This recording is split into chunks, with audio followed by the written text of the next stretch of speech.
Good morning, Marijuana Nation. It's Monday, May 22nd, 2017, and you're tuned in to episode 251 of Marijuana Today Daily.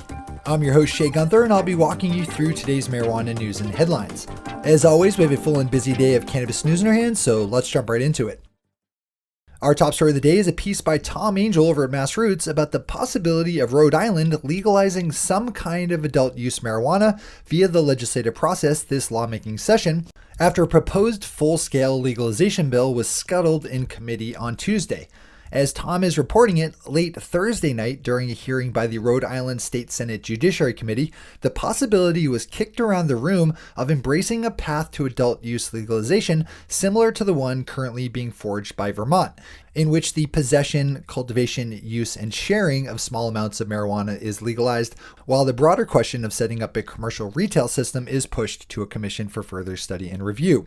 During that hearing on Thursday, State Senator Josh Miller, chief co-sponsor of the legalization bill killed in committee on Tuesday, specifically cited Vermont as a model for his state to follow as a way to ease into more progressive marijuana policy.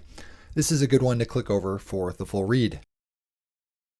New Mexico Political Report has a good story up highlighting the unique challenge facing the legal marijuana industry, that is seed-to-sale tracking, in which every gram of legal marijuana sold within a state is purportedly tracked from the time it nascently sprouts out of seed into soil or hydroponic medium through it being purchased by a consumer in a dispensary. There are numerous companies that have sprung up in recent years that provide software enabling this tracking, which both legislatures and voters see as a good way to prevent illicit market diversion. New Mexico Political Report recently ran the numbers from their state's Department of Health tracking stats for licensed dispensaries and found some large discrepancies between the amount of marijuana that was reported sold versus the amount reported cultivated, with the spread at one dispensary running as high as 28 pounds being reported sold more than had been grown. A spokesperson for the Department of Health said the discrepancies could be due to the fact that the reporting is self-generated and subject to user error, with one state dispensary owner blaming the state's tracking software system, BioTrack THC, for having a confusing interface and poor customer support. This is another good story to dive into fully. Our final top story of the day is out of Alaska and is actually a bit of an older story, having taken place a couple of weeks ago, but it's one that didn't pop up into the news sphere until recently. The Alaska Police Standards Council has voted to ban police officers and prison guards from owning or operating legal marijuana businesses. Citing the fact that marijuana is still illegal under federal law, the council's ruling means that any police or correctional officer found to be involved in a legal marijuana dispensary or other business will be stripped of the ability to work for any state law enforcement agency. This is just another small point of pressure that will burst once federal lawmakers catch up with the rest of us and get around to legalizing adult use marijuana. Those are our top stories for today. It's time for Marijuana Today Daily Headlines Blitz. Before we blitz out on headlines, let's quickly talk about our email newsletter, which we send out every Monday through Friday morning at 11 a.m. Eastern Standard. Now, in my opinion, there are 4 email newsletters that a smart marijuana industry watcher needs to be subscribed to. And obviously, I think our email newsletter, which you can subscribe to at mjtodaydaily.com/headlines, is one of them. It's super simple and just packages the headlines for the 10 stories I cover each day on the show into one easy to access and search location: your email. It's the perfect way to follow up on a story of interest and to stay caught up if you should ever have to miss an episode of the podcast. The other 3 email newsletters that you should be signed up for are Tom Angel's Marijuana Moments, found at marijuanamoments.net, Alex Halperin's Weed Week, found at weedweek.net, and finally the Forefront Daily Headlines newsletter, which you can most easily find via a Google search. One last quick note about the Forefront Daily Headlines newsletter. That's actually something that I developed when I was working at Forefront Publishing that I'm really proud about. It's a great newsletter that takes a broader look at the day's headlines than this podcast by aggregating the 50 or 60 relevant industry stories that are published every day. Once again, you can sign up for our daily email newsletter, which gives you the 10 most important industry stories at mjtodaydaily.com/headlines. That's mjtodaydaily.com/headlines. All right, time for the Blitz. In Utah over the weekend, GOP state delegates voted by a margin of 70 to 30% to reject a proposed plank to the party platform in support of medical marijuana. Considering that this is Utah that we're talking about, I take a 30% vote in favor as a win right now. Baby steps.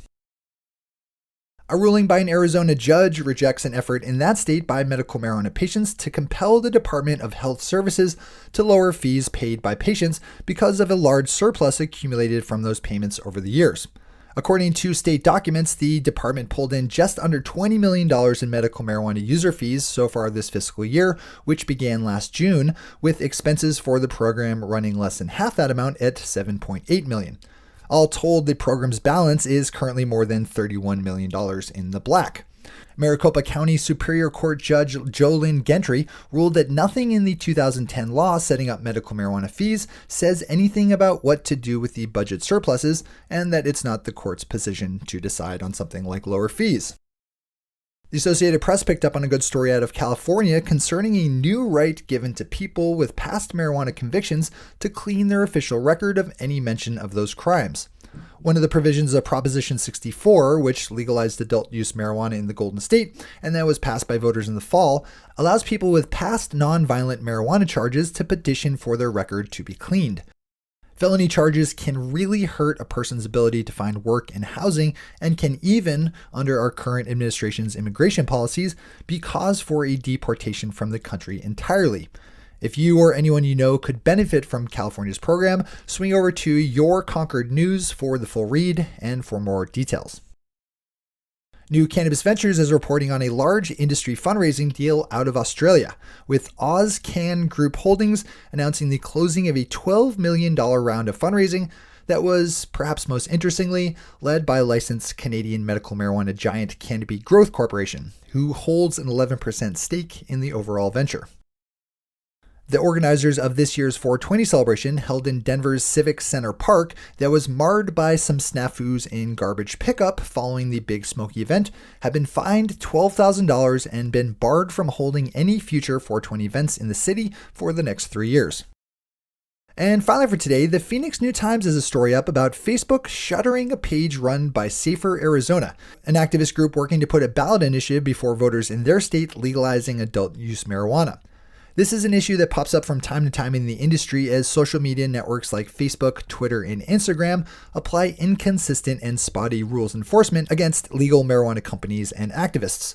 There's another interesting current to the story, though, in the seemingly unprofessional approach that Safer Arizona is taking in their overall campaign, with a more distinct emphasis on the stoner side of marijuana culture than a lot of activists think is smart. This is another good one to click over and read. Those are the headlines and news for the day. I'll be back with you again tomorrow morning with another information-packed episode of Marijuana Today Daily. But in the meantime, if you have any stories to share or feedback to give, zip us an email to headlines@mjtodaydaily.com. And while you're clicking around the interwebs, swing over to our Twitter account at mjtodaydaily and visit our website at mjtodaydaily.com to find links to all the news we cover. Thanks to our awesome Patreon listeners for the support that makes this show possible. To join the illustrious ranks of the Patreon listeners yourself, swing over to our website at mjtodaydaily.com and click on that big blue button at the top of the page that says Become a Patron. I'm your host, Shay Gunther. Thanks for tuning in and starting your day with Marijuana Today. Today.